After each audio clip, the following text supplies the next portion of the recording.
SSC smart classes में आप सभी का स्वागत है। आज की वीडियो में हम बायोलॉजी का टॉपिक डाइजेस्टिव सिस्टम उसके बारे में डिटेल से पढ़ेंगे और इस तरीके से मैंने ये बुक बनाई है कि आपके जितने भी एग्ज़ाम हैं उसमें कोई भी पॉइंट किसी भी तरीके का अगर क्वेश्चन आ जाए तो आपको यहाँ से मिलेगा, क्योंकि यहाँ पे कॉन्सेप्ट क्लियर करे जा रहे हैं। और ये बुक जैसे ही कंप्लीट होगी मैं लिंक जो है वो डिस्क्रिप्शन में डाल दूंगा, प्लीज़ सब्सक्राइब ज़रूर कीजिएगा। अब एक बार खुद लेक्चर पूरा देखिएगा और मैं इसकी जो प्लेलिस्ट है वो सारी की सारी डाल दूंगा। तो शुरू करते हैं आज का टॉपिक। और मैं जो है अपनी बुक पूरी ईमानदारी से और बिल्कुल क्वालिटी कंटेंट, मतलब YouTube पे रिसर्च करके और अलग अलग बुक्स का यूज़ करके जो भी बेस्ट कंटेंट मेरे को मिलता है मैं आपको प्रोवाइड करता हूँ। तो टाइम भले ही लग जाता है लेकिन मैं क्वालिटी बुक्स बनाता हूँ। जैसे मैंने कंप्यूटर की बुक बनाई थी, बहुत ही ज़्यादा क्वालिटी थी उसमें, और जिन लोगों ने भी ली थी वो CGL 2022 के एग्ज़ाम में अच्छा अटैम्प्ट करके आए थे। लगभग 35+ क्वेश्चन, 35+ मार्क्स वो जो है लेके आए थे। तो यहाँ पे डाइजेस्टिव सिस्टम का देख लीजिए। हमारे शरीर में अलग अलग सिस्टम होते हैं, हर सिस्टम का कोई ना कोई फंक्शन रहता है। हमारा शरीर मिलके बना होता है सेल से। सेल को चाहिए होती है एनर्जी, और ये जो एनर्जी है ये हमें मिलती है फूड से। उस फूड से एनर्जी बनाने का जो काम होता है वो ये डाइजेस्टिव सिस्टम करता है। हमारे फूड से एनर्जी बनाने का काम जो करता है वो डाइजेस्टिव सिस्टम ही करता है। तो हम जो फूड वो या तो सिंपल मॉलिक्यूल हो सकता है या कॉम्प्लेक्स मॉलिक्यूल हो सकता है। जो सिंपल मॉलिक्यूल है उसमें हमारी बॉडी को इतनी मेहनत नहीं करनी पड़ती, अलग अलग एंजाइम्स जो हैं उसके ऊपर एक्ट नहीं करते और सीधा उससे एनर्जी मिल जाती है।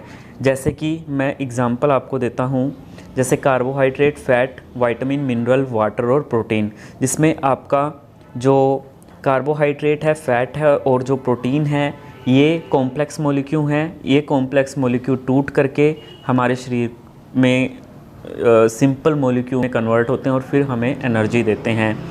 हमारा जो डाइजेस्टिव सिस्टम है उसमें एक तो स्टमक, एक माउथ और एक स्मॉल इंटेस्टाइन, ये ऐसे पार्ट हैं जो कि डाइजेशन में हेल्प करते हैं। यहाँ से डाइजेस्टिव जूसेस जो हैं वो रिलीज़ होते हैं और फाइनली ये कॉम्प्लेक्स मॉलिक्यूल सिंपल मॉलिक्यूल में टूटकर हमें एनर्जी प्रोवाइड करते हैं।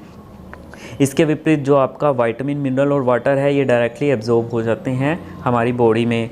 लेकिन जो विटामिन है ये फ़ैट सोल्यूबल भी होते हैं और वाटर सोल्यूबल भी होते हैं। तो फ़ैट सोल्यूबल का मतलब ये हो गया कि अगर हमारी बॉडी में फ़ैट एब्जॉर्ब हो रहा है, लेकिन कई बार क्या होता है कुछ कारणों की वजह से हमारी बॉडी में फ़ैट एब्जॉर्ब नहीं हो पाता। फ़ैट जैसे लीवर बाइल बनाता है और आपका पैनक्रियास से पैनक्रियाटिक जूसेस निकलते हैं जो फ़ैट को एब्जॉर्ब करने के लिए ऐसे एंजाइम्स निकालते हैं। तो अगर उन डक्ट्स में जो बाइल डक्ट है उसमें कोई ऑब्स्ट्रक्शन या कुछ रुकावट आ गई जिसकी वजह से हमारे खाने में प्रॉपर फ़ैट को तोड़ने वाले, एब्जॉर्ब करने वाले एंजाइम्स ही ना निकलें, तो ये विटामिन जो हैं एब्जॉर्ब नहीं होंगे और डायरेक्टली बाहर निकल जाएंगे। उसके बाद देखिएगा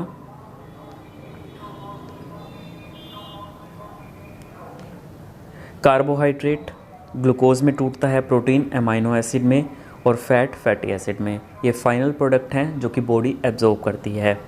डाइजेस्टिव सिस्टम के 5 प्रमुख वो अंग हैं। कौन कौन से हैं? Ingestion, digestion, absorption, assimilation, defecation. थोड़ा थोड़ा आइडिया इनके बारे में होना चाहिए। इंजेशन मतलब भोजन को मुख में लेना। डाइजेशन भोजन को छोटे छोटे कणों में तोड़कर पाचन करना। एब्जॉर्प्शन मतलब भोजन को छोटे छोटे कणों में तोड़ करके उसको रक्त में पहुंच के एब्जॉर्ब होना। एसिमिलेशन उसका फिर ऊर्जा का हम यूज़ करते हैं। और डिफिकेशन जो अनपचा भोजन है वो बाहर निकल जाता है। आगे देखिएगा एलिमेंट्री कैनाल। एलिमेंट्री कैनाल और एक्सेसिव डाइजेस्टिव ग्लैंड। एलिमेंट्री जो कैनाल है ये होती है जो भी पार्ट्स इन्वॉल्व है डाइजेस्टिव सिस्टम के, और एक्सेसरी डाइजेस्टिव ग्लैंड वो होती हैं जो कि एंजाइम सिक्रीट करती हैं भोजन को पचाने के लिए। तो यहाँ पे इसके important part mouth and buccal cavity, oesophagus, stomach, large intestine, small intestine and anus. और एक्सेसरी डाइजेस्टिव ग्लैंड है salivary gland, gastric gland, liver. ये डायग्राम है, थोड़ा सा डायग्राम को समझते हैं। यहाँ पे हमारा माउथ है, यहीं से हम फूड लेते हैं। टंग है जिसमें सलाइवा बनता है। और ईसोफेगस फूड पाइप है, ये डायफ्राम है। उसके बाद ये गोल ब्लैडर है जो कि टेम्परेरी बाइल को स्टोर करके रखता है। जब भी हम कोई फ़ैट का खाना नहीं खाते हैं, लीवर कंटिन्यूसली बाइल फॉर्मेशन करता है, तो वो जो लीवर का बाइल है ये गोल ब्लैडर में जा कर के स्टोर हो जाता है। उसके बाद आगे देखिए, ये लीवर है, पेनक्रियास है, ये अपेंडिक्स है जो कि वेस्टिजियल ऑर्गन है। बॉडी की इसमें ज़रूरत नहीं है, लेकिन कभी इसमें खाना फंस जाता है जिससे अपेंडिसाइटिस हो जाता है, इन्फ्लेम्ड हो जाता है। ये स्टमक है, ये स्मॉल इंटेस्टाइन है जिसके 3 पार्ट होते हैं, लार्ज इंटेस्टाइन है और ये एनस है जहाँ से खाना बाहर निकलता है। आगे देखिएगा, ये gall bladder, pancreas, intestinal gland, ये सब आपके एक्सेसरी गैस्ट्रिक ग्लैंड्स हैं। तो पहला है आपका माउथ एंड बक्कल कैविटी। इसमें 3 हैं आपके, teeth, tongue and salivary gland. Salivary gland भी 3 तरह की होती हैं। यहाँ पे जैसे डायग्राम में आपको दिख ही रही है, पैराटिड ग्लैंड, सबलिंगुअल ग्लैंड एंड सब मैंडुलर ग्लैंड। तो यहाँ पे ये 3 होती हैं। मनुष्य के मुख में 3 जोड़ी लार ग्रंथियाँ पाई जाती हैं जो जीभ से नीचे, जीभ और गाल के किनारों पर पाई जाती हैं। ये इंपॉर्टेंट क्वेश्चन है।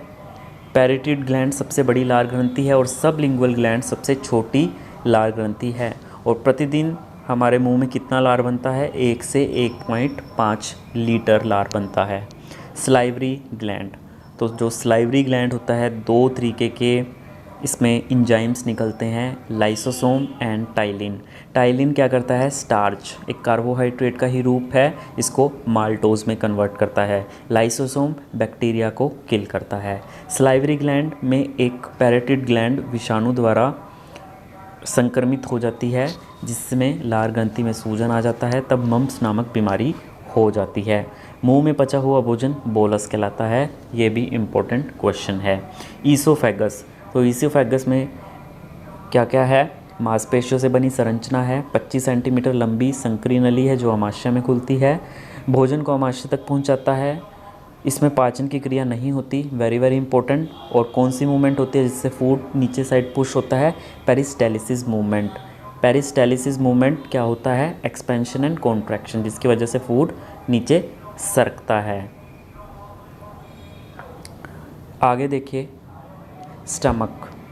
तो स्टमक क्या है? वही फूड पाइप से होते हुए भोजन स्टमक में जाता है। थैलीनुमा स्ट्रक्चर होता है, चौड़ा होता है और खाना लगभग 4 घंटे तक इसमें रहता है। इसलिए कहते हैं कि रात को सोने से 4 घंटे 3 घंटे पहले भोजन हो जाना चाहिए, तभी वो पचेगा और आपको एनर्जी देगा। रात को डाइजेस्टिव एंजाइम्स आपके कम रिलीज़ होते हैं। Sunrise and sunset, sunrise and sunset, इसी के बीच में आपको भोजन करना चाहिए। जैसे जैसे हम सूर्यास्त की तरफ जाते हैं वैसे वैसे हमारी पाचन शक्ति वीक पड़ने लगती है।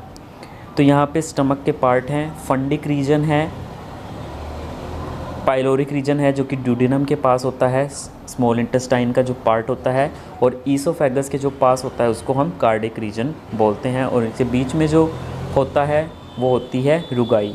तो 3 पार्ट ये स्टमक के हैं। तो कार्डिक पार्ट के बारे में देखते हैं।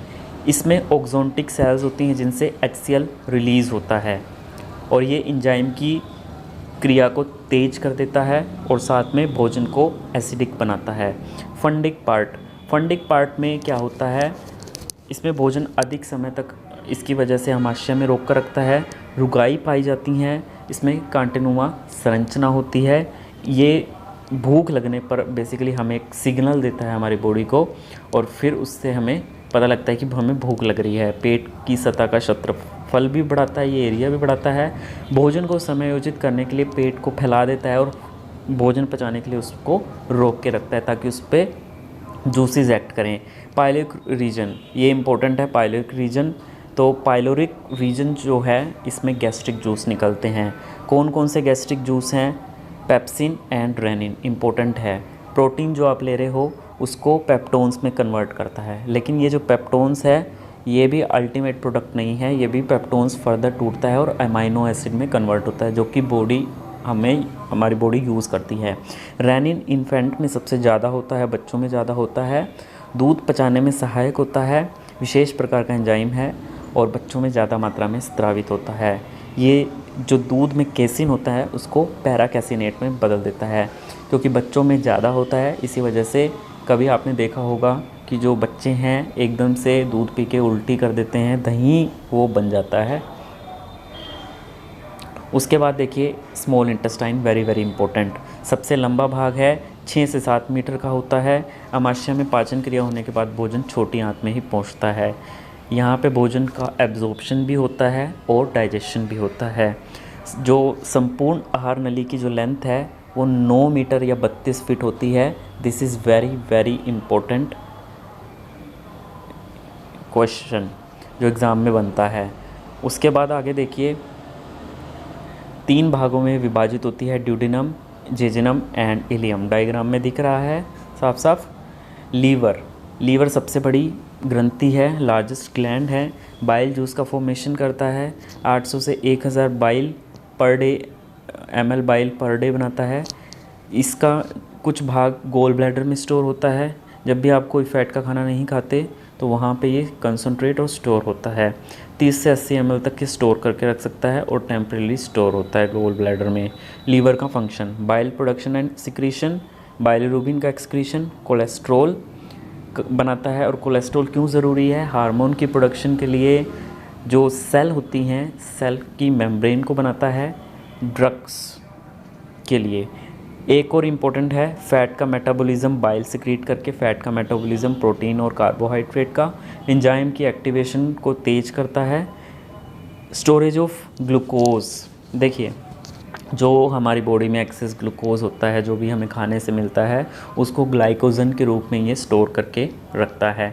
जब भी बॉडी को ज़रूरत होती है ग्लूकोज की तो दोबारा ग्लाइकोजन से ये ग्लूकोज में कन्वर्ट हो जाता है। इस तरीके से बैलेंस बना के रखता है और ग्लूकोज की जब ज़रूरत होती है तो ये दे देता है। Synthesis of plasma protein such as albumin and clotting factor, blood detoxification करता है और प्योरीफिकेशन करता है। किस तरीके से? जैसे आप वाइन ले रहे हो तो वाइन की डिटॉक्सिफिकेशन कौन करता है? लीवर ही करता है। लीवर ही टॉक्सिक जो उसमें चीज़ें होती हैं, पदार्थ होते हैं, उसको अलग करता है, उसको बाहर निकालता है लीवर। आगे देखिए लीवर से संबंधित कुछ डिसीज़ हैं, पढ़ लीजिएगा।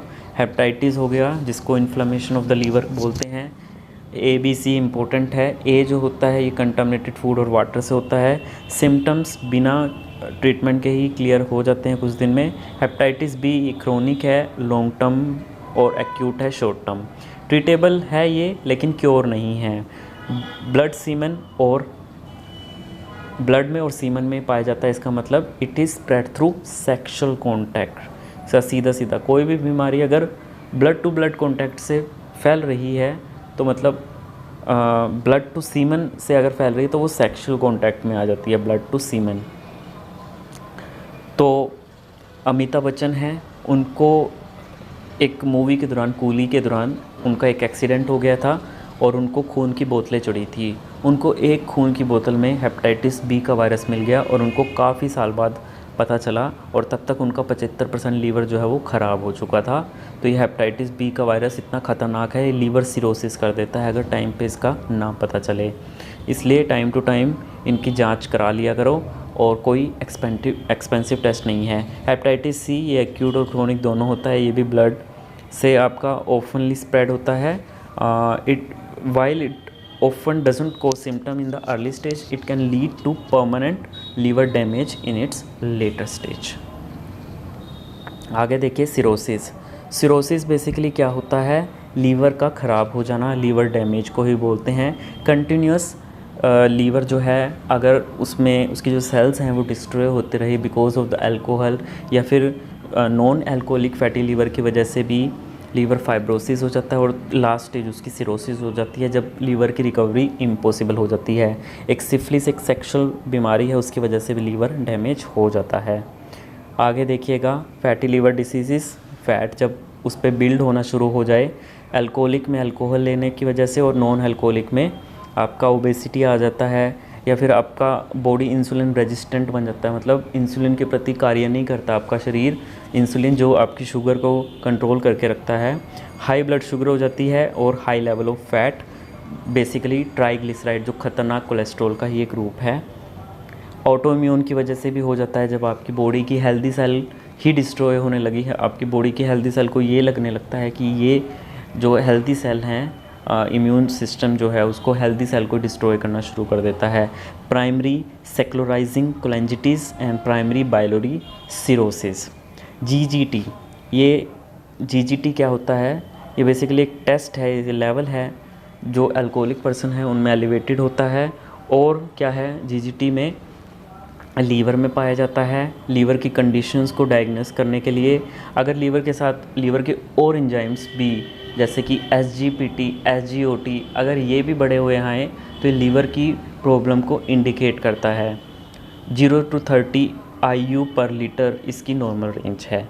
लीवर के एक स्पेशल फीचर है कि रीजनरेट हो जाता है। 90% पे अगर लीवर ख़राब हो रहा है तो भी ये रीजनरेट हो सकता है। उसके बाद देखिए, लीवर को ट्रांसप्लांट भी किया जा सकता है और 60% पार्ट आप ट्रांसप्लांट कर सकते हो, और जो डोनर है उसका लीवर ग्रो कर जाता है, नॉर्मल कंडीशन में भी आ जाता है। और उसके लिए आपका डोनर क्या होना चाहिए? ब्लड ग्रुप मैच करना चाहिए और लीवर की एनाटोमी मैच करनी चाहिए। उसको कोई सीरियस मेडिकल कंडीशंस जैसे कि डायबिटीज़, हार्ट डिसीज़ और कैंसर ना हो। गोल ब्लैडर, ये पियर शेप की आकार की थैली होती है, इसमें यकृत से निकलने वाला पित्त जमा होता है।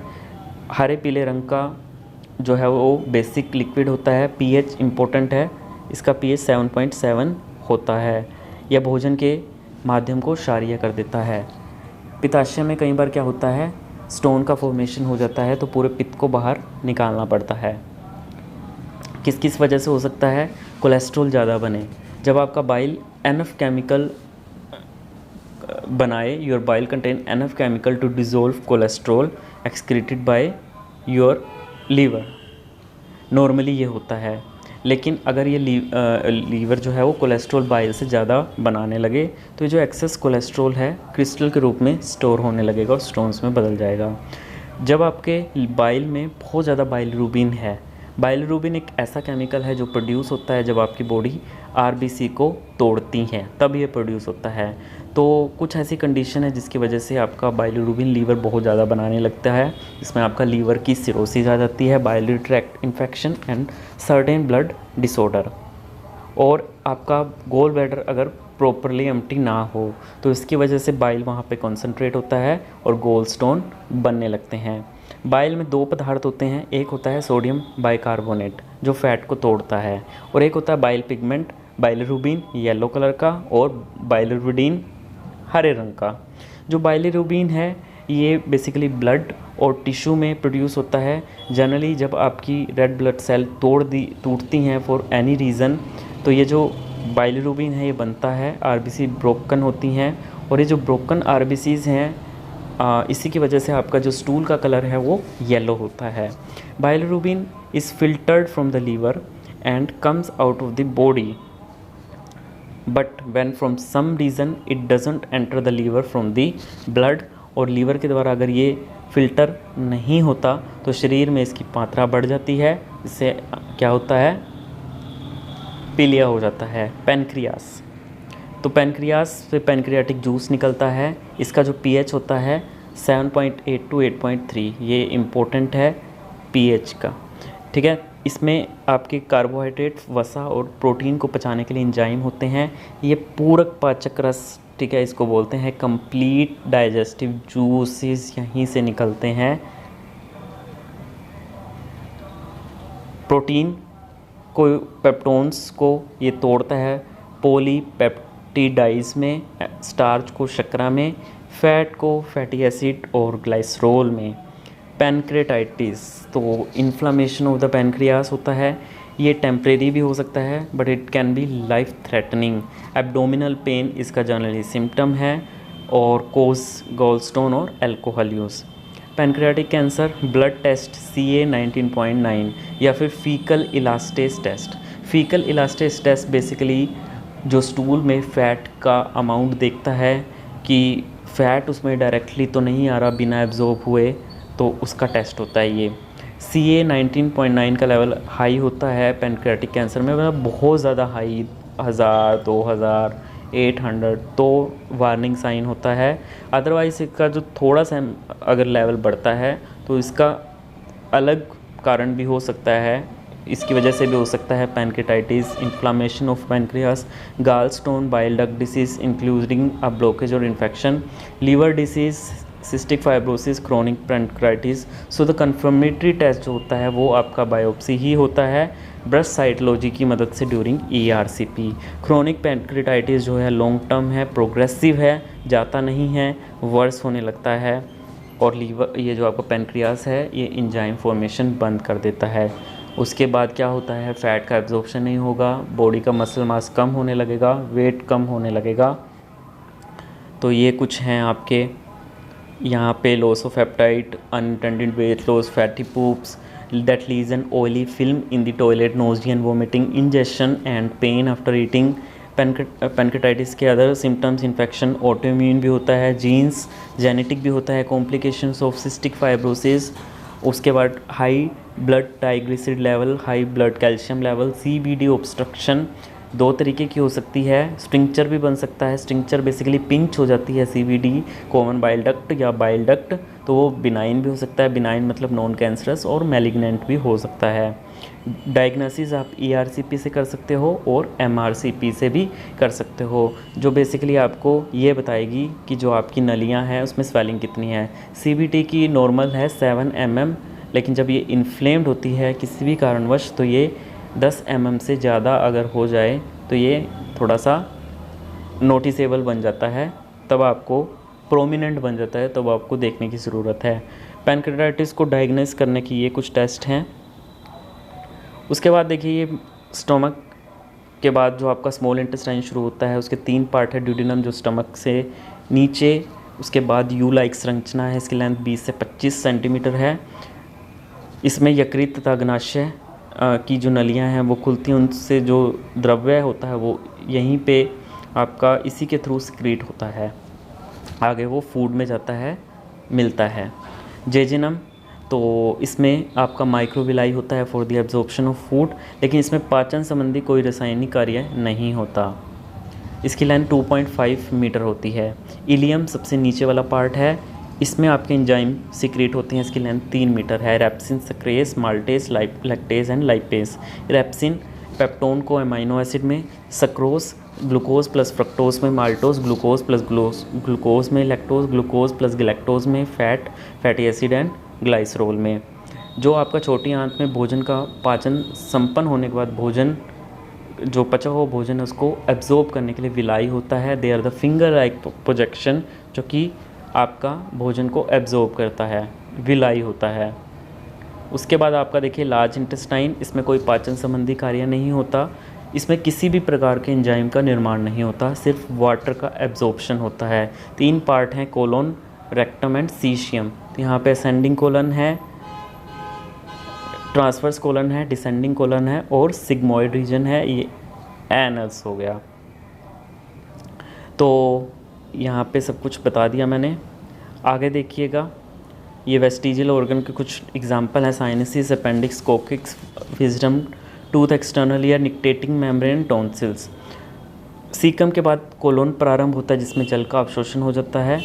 बड़ी आंत के कोलोन वाले क्षेत्र में कुछ सिम्बायोटिक बैक्टीरिया पाए जाते हैं। यहाँ पे आपके जो मिनरल्स और वाइटामिन्स होते हैं और वाटर होता है, सबसे इम्पोर्टेंट जो आपके सिंपल मॉलिक्यूल का एब्जॉर्प्शन है वो लार्ज इंटेस्टाइन में होता है, जैसे कि विटामिन है, मिनरल हैं, वाटर हैं। रेक्टम वाले क्षेत्र में अनपचा भोजन जमा रहता है और गुदा के द्वारा शरीर से बाहर निकाल दिया जाता है। मलाशय में काइल बोलते हैं उसको, पेट में काइम बोलते हैं और मुंह में जो भोजन होता है उसको बोलस बोलते हैं।